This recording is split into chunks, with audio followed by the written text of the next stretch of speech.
Pack your bags, you useless old hag, and get out of my house."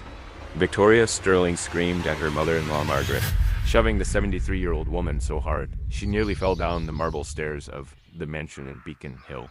"Boston, my husband's dead, which means I'm in charge now, and I don't want some dried-up old witch stinking up my beautiful home." What Victoria didn't know, what nobody knew except me, Uncle Sam, who'd been cleaning those offices for 6 months, was that Margaret Sterling had just inherited her son's entire $847 million empire the day before. And Victoria's cruel eviction was about to cost her everything she thought she owned. You see, I wasn't just some random janitor mopping floors at Sterling and Associates corporate headquarters. I was there because Robert Sterling, the CEO who just died in that suspicious car accident, had specifically requested extra security around his private files. Something about family tensions and concerns about his wife's intentions, And what I discovered while cleaning his executive suite at 2 a.m. was gonna blow this whole twisted family drama wide open. Bro, before I tell you how this spoiled daughter-in-law's greed backfired in the most spectacular way possible, let me ask you something that might make your blood boil. Have you ever seen someone treat an elderly person with such cruelty that it made you want to step in and say something? Drop your city in the comments and tell me about the worst family drama you've witnessed. Because what happened next in this? Boston Mansion is gonna make every mother-in-law story you've ever heard look like a fairy tale. Now, if you'll excuse an old man for taking a moment to settle in here, these stories about family betrayal always hit me right in the gut. At my age, having seen how money can turn people into monsters, I sometimes wonder how folks can sleep at night after treating their own family like garbage. But thank you for bearing with Uncle Sam as I tell you about the most satisfying case of instant karma I ever witnessed. To understand how Victoria Sterling became the most hated woman in Boston high society, we got to go back 18 months to when she first sunk her claws into Robert Sterling Jr., the heir to one of New England's oldest shipping fortunes. Victoria Martinez. Yeah, that was her real name before she upgraded it.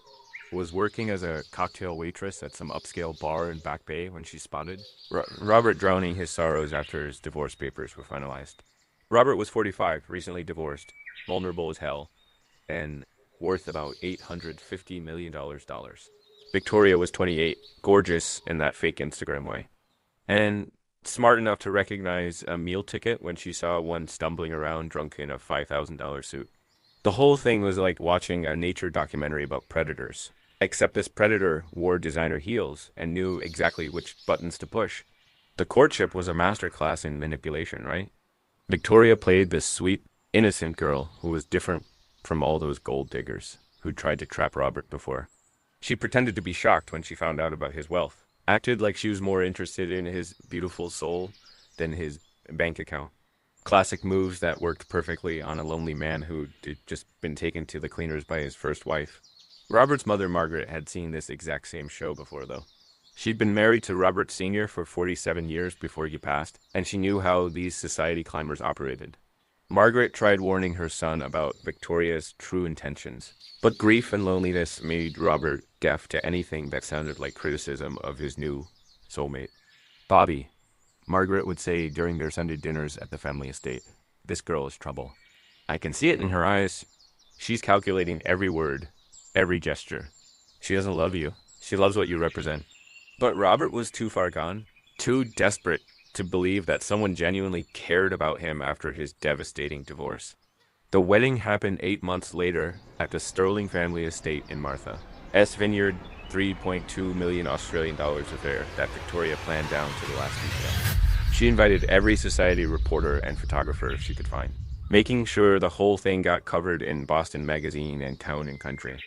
It wasn't a wedding, it was a corporate takeover disguised as a love story. Margaret Sterling sat in the front row during the ceremony, watching her son promise his life to a woman who was already planning how to spend his inheritance. The old lady had class, though. She smiled for the cameras and kept her mouth shut. Even when Victoria made those passive-aggressive comments about finally bringing some youth and beauty into this old family.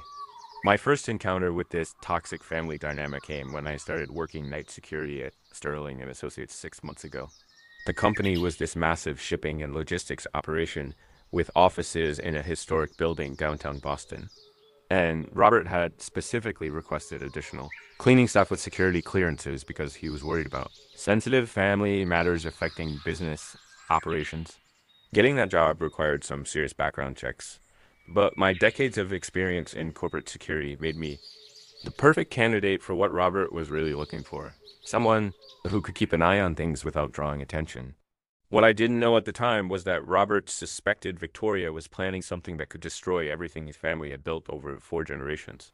The Sterling and Associates building was one of those converted 19th century warehouses with exposed brick walls and modern glass offices that screamed old money, trying to look relevant. Robert's executive suite took up the entire top floor, with panoramic views of Boston Harbor and enough mahogany furniture to supply a law school. It was the kind of office that reminded you every day that you were in the presence of serious wealth.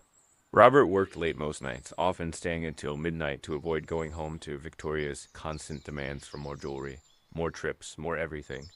During my cleaning rounds, I'd see him staring out at the harbor with this haunted expression, like a man who realized he'd made a terrible mistake, but could not figure out how to fix it without destroying his reputation. The relationship between Robert and his mother was the one bright spot in his increasingly miserable life. Margaret would visit the office every Tuesday at 6 p.m. for what they called their strategy meetings. But what I could tell were really just excuses for Robert to spend time with someone who genuinely cared about him rather than his bank account.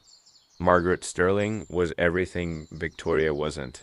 Dignified, intelligent, genuinely warm with the staff, and completely unimpressed by wealth or status. She'd grown up poor in South Boston before marrying Robert Sr., and she never forgot where she came from. When she talked to me during my cleaning rounds, she treated me like a human being rather than invisible furniture.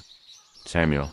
She'd say she was the only person who used my full name instead of just calling me the janitor. How is your family doing? Are your grandchildren still playing Little League? The woman had genuine class, She remembered details about people's lives because she actually cared about them as human beings. Victoria, on the other hand, treated service staff like we were barely evolved animals. She'd snap her fingers to get attention, leave messes everywhere because that's what we pay these people for, and make racist comments about the Hispanic cleaning crew that made my blood boil. The contrast between the two women was like comparing a diamond to a piece of broken glass. The tension in the Sterling family reached a breaking point about 3 months ago when Robert started getting serious about updating his will and estate planning. Victoria had been pressuring him to modernize his financial arrangements, which really meant cutting his mother out of major inheritances and consolidating everything under Victoria's control. Bobby, your mother's getting old. Victoria would say during their dinner arguments that I could hear echoing through the office building. She doesn't understand modern business or investment strategies. If something happens to you, I'll need complete control to protect our interests and preserve the family legacy. But Robert wasn't stupid, despite being emotionally manipulated. He'd watched Victoria's spending habits for over a year, seen how she treated people she considered beneath her, and started recognizing the calculating coldness behind her beautiful smile. The man was finally waking up to what his mother had been trying to tell him all along. That's when Robert made the smartest decision of his life, though he'd never lived to see how brilliant it really was. He secretly met with his attorneys and created a new will that would protect his family's wealth from Victoria's greed, while ensuring his mother was taken care of for the rest of her life. The new will was a masterpiece of legal strategy, right? On the surface, it looked like Victoria inherited everything, the mansion, the company, the investment portfolios, everything worth $847 million. But buried in the fine print were conditions that would transfer complete ownership to Margaret, if Victoria ever tried to evict her, from the family home or failed to provide appropriate care and respect. Robert's lawyers called it a character test provision, basically. Victoria could inherit everything only if she proved herself worthy, by treating his mother with dignity and kindness. If she failed that test, Margaret would inherit the entire estate, and Victoria would be left with nothing except whatever jewelry and personal items Robert had specifically designated as gifts. The genius of this arrangement was that it would reveal Victoria as true character immediately after Robert's death. If she really loved him and respected his family, she'd treat Margaret well, and everyone would live happily ever after. But if she was the gold-digging predator Margaret suspected, she'd show her true colors within days of the funeral. Let me pause here for a moment to catch my breath, because thinking about Robert's brilliant strategy still gives me chills. At my age, having witnessed so much family drama over the years, I got to say that Ness's final move was one of the smartest things I've ever seen. He basically set up a trap that would protect his mother while exposing his wife's true nature in the most definitive way possible. Robert's death came exactly 6 weeks after he'd finalized the new will, in a single-car accident on Route 1, heading home from the office. The police investigation concluded it was driver fatigue. Robert had been working 18-hour days trying to restructure the company as operations before some major deal fell through. But those of us who knew about the family tensions couldn't help wondering if the stress of living with Victoria had contributed to his exhaustion. The funeral was held at Trinity Church in Copley Square, with half of Boston's elite paying their respects to a man who deep been genuinely respected in business circles.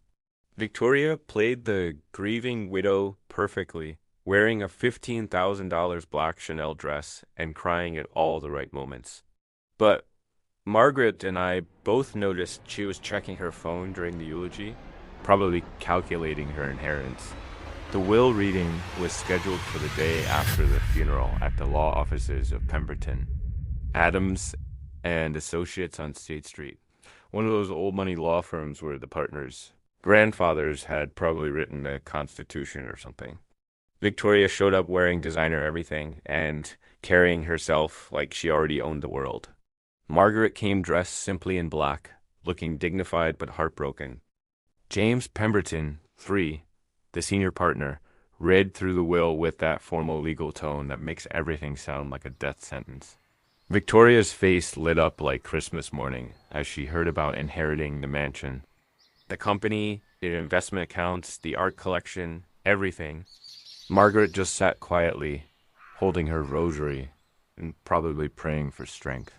However, Pemberton continued, and that one word changed everything. There are specific conditions attached to Mrs. Victoria Sterling's inheritance that must be fulfilled to maintain ownership of these assets. Victoria's smile faltered slightly as the lawyer explained the character test provisions, the requirements for treating Margaret with respect and dignity, and the consequences for failing to meet those standards. But she was so focused on the dollar amounts that she didn't really understand what she was agreeing to when she signed the inheritance documents. The next 2 weeks were like watching a nature documentary about predators, finally showing their true colors. Victoria had been pretending to be a loving daughter-in-law for over a year, but with Robert dead and buried, she saw no reason to continue the charade. The mask came off gradually at first, then completely within days. It started with small cruelties, moving Margaret's belongings to a smaller room, canceling her weekly hair appointments, forgetting to inform her about family business meetings. Victoria was testing boundaries, seeing how much she could get away with before anyone noticed or complained. Margaret endured these petty humiliations with remarkable grace, probably hoping that grief was making Victoria temporarily irrational. The old lady had survived the Great Depression, World War II, and 50 years of Boston society politics. She wasn't gonna be broken by some wannabe socialite as temper tantrums. But Victoria's cruelty escalated rapidly as she became more confident in her position as the family's new matriarch. She started inviting her trashy friends from her cocktail waitress days to the Sterling mansion, treating the historic estate like her personal party venue. She'd have loud music, drinking, and inappropriate behavior in a home that had hosted governors and senators for generations. The final confrontation happened on a Tuesday morning when Margaret politely asked Victoria to keep the noise down because she was trying to read in the library. Victoria's response was swift and vicious. She'd been waiting for an excuse to drop the pretense entirely and show Margaret exactly how powerless she thought the old woman had become. "Listen here, you dried up old bitch," Victoria snarled, her voice carrying the accent she tried so hard to hide during her marriage to Robert. Your precious son is dead, which means I run this family now. You're nothing but a burden I inherited along with everything else, and I'm sick of pretending to give a damn about your feelings. Margaret tried to de-escalate the situation, explaining that she only wanted to maintain some dignity in her son's home. But Victoria was beyond reasoning. The younger woman had been holding back months of resentment about having to pretend respect for someone she viewed as an obstacle to her complete control of the sterling fortune. You know what your problem is? Victoria continued, pacing around the library like a caged animal. You think because you were married to Robert's daddy for a million years, that gives you some kind of special status in this house. Well, guess what, Grandma? That old man is dead, your son is dead, and I'm the only sterling who matters anymore. The verbal abuse continued for nearly an hour, with Victoria unleashing years of pent-up hatred and resentment toward a woman who never done anything except try to protect her son from a predator. Margaret sat in her reading chair, taking the abuse with dignity while probably praying for strength to endure this trial. That's when Victoria made the biggest mistake of her life. Instead of being satisfied with the emotional abuse, she decided to make the cruelty physical in public. She called her trashy friends and invited them over to witness her complete humiliation of the family matriarch. Girls, you gotta see this, Victoria announced when her crew arrived at the mansion. I'm finally gonna show this old witch who's boss around here. I've been way too nice for way too long, and it's time for some reality therapy. What followed was one of the most disgusting displays of elder abuse I've ever witnessed, and I've seen some terrible things in my years working security. Victoria and her friends surrounded Margaret in the foyer of her own home, hurling insults and threats while the old lady tried to maintain her composure. Pack your bags, you useless old hag, and get out of my house. Victoria screamed, pushing Margaret toward the staircase. My husband's dead, which means I'm in charge now, and I don't want some dried-up old witch stinking up my beautiful home. The physical assault continued as Victoria grabbed Margaret's arm and started dragging her toward the door. All while her friends recorded the whole thing on their phones like it was some kind of entertainment. The level of cruelty was breathtaking. This was a 73-year-old woman being brutalized in her own home by someone she tried to welcome as family. You got 24 hours to get your dusty old belongings out of here, Victoria announced as she shoved Margaret onto the front porch. After that, I'm calling the cops and having you arrested for trespassing. And don't even think about trying to contest anything. I inherited everything, and there's nothing you can do about it.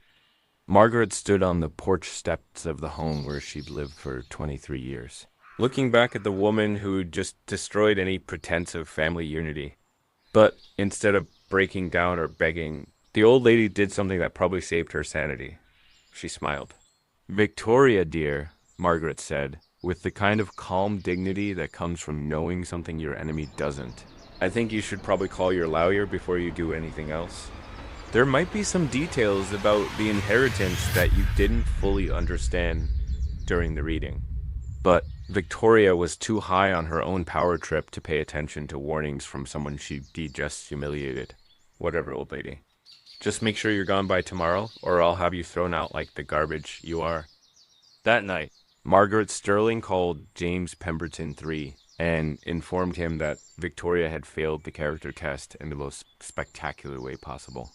She had witnesses, including the videos Victoria's friends had posted on social media, proving that Robert's widow was exactly the kind of person the will was designed to protect against. The legal machinery started moving immediately. Pemberton's firm had been anticipating this exact scenario, and they prepared all the necessary documentation to transfer ownership of the entire Sterling estate to Margaret within 72 hours of Victoria's failure to meet the inheritance conditions. Victoria spent her last night as a wealthy woman, throwing a party to celebrate her successful eviction of Margaret Sterling. She invited 50 of her closest friends and hangers-on to toast her complete control of the family fortune. The champagne flowed freely, and Victoria bragged about how easy it had been to get rid of that miserable old bat. To the new generation, Victoria announced during her drunken toast, finally, the Sterling family has someone young and beautiful in charge instead of some ancient relic from the Dark Ages. I'm gonna modernize everything, sell off the boring old art, redecorate this stuffy mansion, and maybe even tear down some of these dusty old buildings to build something contemporary. The irony was delicious, right? Victoria was planning to destroy everything Robert had loved about his family's legacy, proving exactly why he'd been smart enough to protect it from her greed. Every word she spoke that night would eventually be used as evidence of her unworthiness to inherit anything from the Sterling family. The reckoning came at 9 a.m. the next morning when James Pemberton III arrived at the mansion with a team of lawyers, court officials, and law enforcement officers. Victoria answered the door in her silk pajamas, probably expecting to sign some paperwork finalizing her ownership of everything. "Mrs. Sterling," Pemberton announced with formal politeness, "I am here to inform you that you have failed to meet the conditions specified in your late husband's death will regarding respectful treatment of family members. Effective immediately, all assets previously designated for your inheritance are being transferred to Margaret. Sterling as the primary beneficiary." Victoria's face went through about 6 different expressions in 10 seconds. Confusion, disbelief, anger, panic, and finally pure terror as she realized what was happening. "What do you mean?"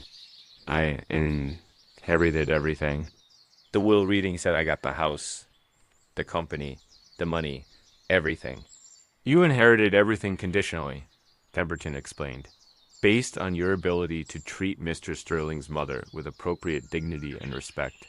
Your actions over the past 2 weeks, including the physical assault and eviction you attempted yesterday, constitute a clear violation of those conditions." The lawyer then produced a folder containing printed copies of the social media videos Victoria's friends had posted, witness statements from household staff, and documentation of every cruel act Victoria had committed since Robert's death. The evidence was overwhelming and undeniable. Furthermore, Pemberton continued, "Mrs. Margaret Sterling is exercising her right as the new owner of this property to evict you for trespassing and harassment. You have 2 hours to remove your personal belongings before law enforcement escorts you from the premises." Victoria's breakdown was immediate and complete. The woman who'd been so confident and cruel just hours before collapsed into hysterical sobbing as she realized that her greed and cruelty had cost her everything she'd schemed to obtain. "This isn't fair. I was his wife. I loved him. You can't just take everything away from me." But the law is the law, and Robert's will had been crafted by some of the best estate lawyers in Massachusetts. Victoria had no legal recourse because she voluntarily accepted the inheritance conditions and then violated them in the most public way possible. Her own social media posts had provided the evidence needed to destroy her. Margaret Sterling arrived at the mansion just as Victoria was being escorted out by sheriff's deputies. The contrast between the two women was striking. Margaret looked dignified and composed despite everything she'd endured, while Victoria looked like a street fighter who'd just been knocked out in the first round. "Victoria, dear," Margaret said, as they passed each other on the front steps, "I want you to know that I take no pleasure in this outcome. If you had simply shown basic human decency, you could have lived here comfortably for the rest of your life. But you chose cruelty over kindness, and this is the consequence of that choice." Victoria tried to respond with more verbal abuse, but the deputies weren't having any of that nonsense. They loaded her into their patrol car along with a single suitcase containing her personal belongings. Everything else in the mansion belonged to Margaret as part of the estate. The transformation of Victoria's life was as swift as it was complete. Within 24 hours, she went from being worth $847 million to being essentially homeless with about $3,000 in her personal checking account. The jewelry Robert had given her during their marriage belonged to the estate.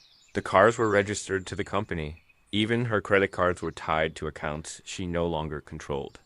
The media coverage was brutal and immediate. Boston society loves a good scandal. And Victoria's spectacular downfall provided months of entertainment for everyone who'd never liked her anyway. The headlines wrote themselves. "Gold digger gets nothing. Wicked stepmother loses everything. Boston's most hated widow." Victoria tried to contest the will, of course, but her legal challenges went nowhere fast. Robert's lawyers had anticipated every possible argument and crafted ironclad language that made the inheritance conditions absolutely clear. The videos of Victoria's cruelty, posted by her own friends, provided indisputable evidence of her character. The broader impact of Victoria's downfall extended far beyond one family's drama. The case became a landmark example of how estate planning could be used to protect vulnerable family members from predatory relatives. Law schools started using Robert's will as a teaching tool for creative inheritance strategies. Margaret Sterling, meanwhile, used her unexpected fortune to establish charitable foundations focused on elder care and protecting senior citizens from financial abuse. She turned her personal tragedy into a force for good, helping other families avoid the kind of exploitation she'd witnessed firsthand. The Sterling and Associates Company thrived under Margaret's ownership, with the old lady proving that 60 years of watching her husband build the business had taught her everything she needed to know about running it. She promoted loyal employees, implemented generous benefit packages, and restored the company's reputation for treating workers with dignity. Victoria disappeared from Boston society entirely, reportedly moving to Florida where she works as a bartender under her maiden name. Her attempts to write a tell-all book about the Sterling family were blocked by confidentiality agreements she signed during her marriage. Even her revenge fantasies were legally constrained. Years later, the Sterling mansion remained one of Boston's most elegant homes, with Margaret hosting charity events and family gatherings that honored her son's death's memory while building positive legacies for future generations. The house was filled with laughter and warmth instead of the toxic atmosphere Victoria had created. As I reflect on this case, I am struck by how Robert's final act of love for his mother created justice that no court system could have delivered. His will wasn't just about money. It was about protecting someone he loved from someone he learned not to trust. The man's last gift to his family was ensuring that character mattered more than greed. The investigation also reminded me that true wealth isn't measured in dollars, but in the relationships we build and the way we treat others, especially when we think nobody's watching. Victoria had every opportunity to be genuinely wealthy through kindness and family unity, but she chose temporary power over lasting happiness. So, what do you think about family inheritance drama and the way money can reveal people's true character? Have you ever witnessed someone's greed destroy their relationships, or seen a family torn apart by fighting over wealth? I'd love to hear your thoughts in the comments.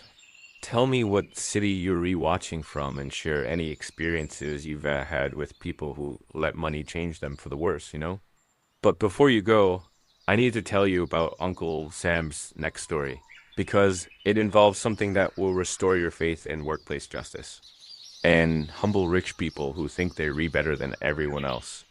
Picture this: a company owner's wife who humiliated what she thought was a poor employee at the office Christmas party, not knowing that the humble janitor she was insulting actually owned the entire company and was about to teach her the most expensive lesson of her privileged life.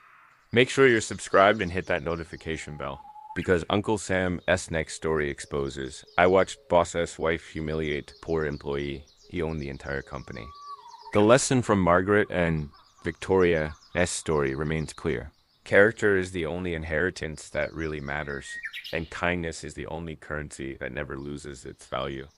Because sometimes the people who seem powerless are the ones who hold all the real power, and sometimes justice comes disguised as an old lady with a rosary and a really good lawyer, right?